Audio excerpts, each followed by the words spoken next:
નમસ્કાર, આપ જોઈ રહ્યા છો નેશન પ્લસ ન્યૂઝ. હું છું આપની સાથે હિરલ પંડ્યા.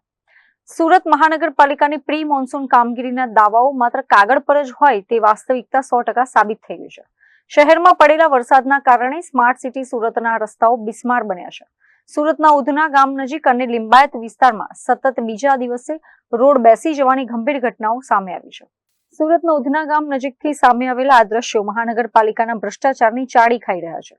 અહીંના મુખ્ય માર્ગ પરથી જ્યારે ગુજરાત સરકારની એસટી બસ પસાર થઈ રહી હતી ત્યારે અચાનક આખો રોડ જમીનમાં બેસી ગયો હતો. રોડ બેસી જવાના કારણે ચાલતી બસનો પાછળનો ભાગ મોટા ખાડામાં ફસાઈ ગયો હતો.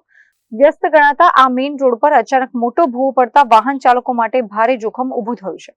સદનસીબે બસમાં સવાર મુસાફરોનો આબાદ બચાવ થયો છે, પરંતુ આ ઘટનાને લીધે કલાકો સુધી હાઈવે પર ટ્રાફિક જામની સમસ્યા સર્જાઈ હતી. પાલિકાના પાપે સુરતવાસીઓનો જીવ જોખમમાં મુકાયો હોય તેવી આ એકમાત્ર ઘટના નથી.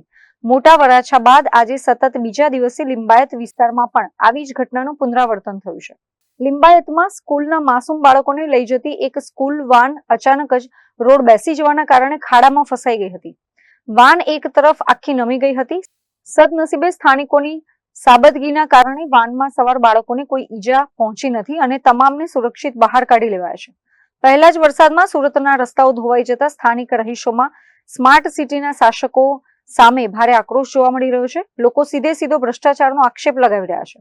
તેઓ કહી રહ્યા છે કે કરોડો રૂપિયાના ખર્ચે બનેલા નવા રોડ આટલી જલ્દી કેવી રીતે બેસી શકે. કોન્ટ્રાક્ટરો અને અધિકારીઓની મિલીભગતથી થયેલી નબળી કામગીરી હવે જનતાના જીવ પર આફત બનીને આવી છે. સદનસીબે આ દુર્ઘટનાઓમાં કોઈ જાનહાનિ થઈ નથી, પણ શું તંત્ર કોઈ મોટી હોનારતની રાહ જોઈ રહ્યું છે? શું સુરત મહાનગરપાલિકા આવી ભ્રષ્ટાચારી કોન્ટ્રાક્ટરો સામે કોઈ કડક પગલાં લેશે ખરું? એ હવે જોવાનું રહેશે.